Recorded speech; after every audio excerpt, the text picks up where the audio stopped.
If you've been submitting multiple offers on homes and losing out because of cash offers, waived contingencies, and crazy over asking prices, you're definitely not alone.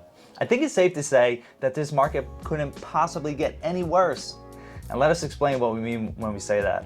With record low inventory, increasing prices, and increasing mortgage rates, it's become very difficult for a lot of home buyers. We're seeing a good amount of buyers dropping out of this crazy race and taking a break for the next 6 to 12 months before they jump back into their search again. So today we're going to focus our video on the 5 facts about what is currently going on in the Pennsylvania real estate market and why these facts signal towards a strong seller's market into the foreseeable future. The first topic we want to touch on today is housing inventory. Buyers are desperate to find a new home. Every home they see and make an offer on goes for over asking with no contingencies. Not all buyers are in a position to overpay with no contingencies in place. The inventory is still drastically down from the previous year. In our market in Chester County, there's currently 572 homes for sale out of 192,000 total. In a more normal market, we would have over 2,000 homes available. What we are witnessing is a listing crisis. This is happening not only in Chester County, but the entire state of Pennsylvania as well. But here's the bright spot to all this madness. Agents and economists anticipate that more sellers will be willing to put their homes on the market as more people receive the COVID-19 vaccinations. With more homes hitting the market, and with interest rates on the rise, this should slow the ever-increasing home prices to a more normal rate instead of what we've been seeing. Again, what we are witnessing firsthand is how difficult it is for buyers to find a home and how much of a negative effect it is having on the buyer market. The second topic we want to touch on is the mortgage interest rates. Interest rates have been rising since the beginning of the year. When the country shut down during the pandemic, interest rates hit record lows in an effort to stimulate the stale economy. This created an opportunity for buyers to make the most of their money, capitalizing on low rates to buy a home or refinance their existing loan. When we saw interest rates hit the 2s, it caused a flood of home buyers to the market and was the beginning of what we're seeing today. So what is happening now is that the economy is starting to strengthen and get back to some kind of normalcy. And that means the rise of interest rates is coming. The average 30-year fixed mortgage rate today is 3.26%, which is still astonishingly low overall. And as we see the economy get better and more people returning to work, we will certainly see the interest rates go up some more.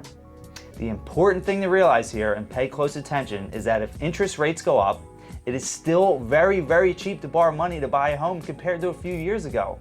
So if you're a buyer and you're worried about the rising interest rates, I wouldn't worry too much, as there's no indication that rates will rise again to the high 4s or even the 5% range. So if I were you, I would worry about what we're going to talk about next. Our third topic for discussion today are home prices. We don't believe that there's anything that has increased in value so much this past year as home prices. The median home price in the U.S. rose a staggering 15% last month from the same time last year. We have a new listing that just hit the market that's priced at $579,000, and the last comp in the neighborhood sold for $535,000. With the home being on the market for only 1 day, we've had a ton of activity on it and strong interest from multiple buyers.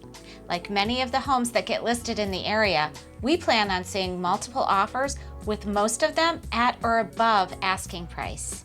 So for the home sellers out there, this is absolutely fantastic because they're getting a premium for their homes at or above 15% in most cases.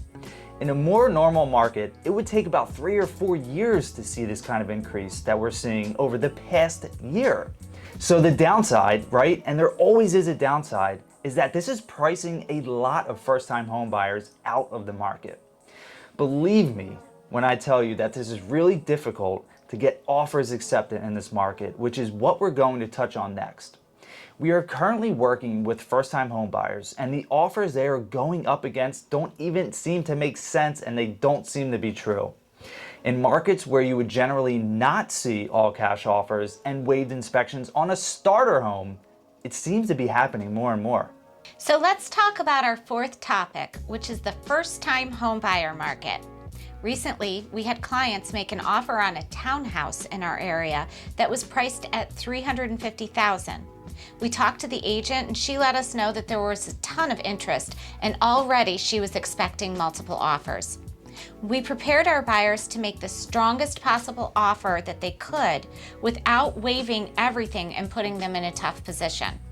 At an offer price that was $55,000 above list price, electing a home inspection for informational purposes and giving the sellers their desired settlement date, they were still outbid.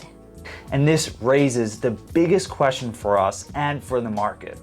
The most recent comp that sold in the neighborhood went for $350,000, and now this new home will be selling for north of $405,000 with zero comps to back it up. And there's even a strong chance that the offer that was accepted is willing to cover any appraisal difference. What concerns us most is how these homes will be viewed in the future when the market starts to correct. It is not sustainable for home prices to continue to increase 15% or more year over year, and eventually the market will cool down. But now you have a scenario where there are comps in the same exact neighborhood ranging from the high 200,000s to 405,000 plus. And we can't possibly see a scenario where this home will appraise for the accepted offer price, which is crazy. The market corrects this year. Will homes in that same neighborhood start selling for the low 400,000s, or will they be in the mid 300,000s? That's the big question, and we don't have an answer for it, unfortunately, and it makes it much harder for first-time home buyers to find an affordable home. This brings us to our last topic, which is buyer demand and why we feel like this seller's market may extend beyond 2021. Even with mortgage rates creeping up, the demand is still very much alive and well in the market, and this is due to tight inventory. One of the big reasons we believe this current seller's market is going to last for a long time is because of the millennial buyers that are entering the market. The millennials make up the largest group of home buyers, and most are at or coming to an age where they want to start settling down, and settling down means buying a home. Now, this next part is key to what's happening. According to a new study by Realtor.com, buying is more cost efficient than renting in a growing number of the largest cities in the country. This is encouraging news for the millions of millennials who are approaching peak home buying age. So with the cost of rent increasing and more millennials realizing that they can in fact buy a home where their mortgage will be less than what their rent is, puts this current seller's market in a position to extend into the foreseeable future. We're pretty confident that more homes will hit the market, as we stated earlier, which should cool down the madness that we're seeing. But the demand from millennial buyers will be something to watch out for the next few years. I know we covered a lot in this video, and we will continue to provide you with relevant and useful information about the housing market in Pennsylvania. So if you got any value from this, or if you know anyone that could get value from this, please share with them and like and subscribe to our channel, as it helps us to continue to make videos just like this. If you're considering selling your home, please click the link below for more information. We look forward to speaking with you soon, and have a great day. Take care. Bye.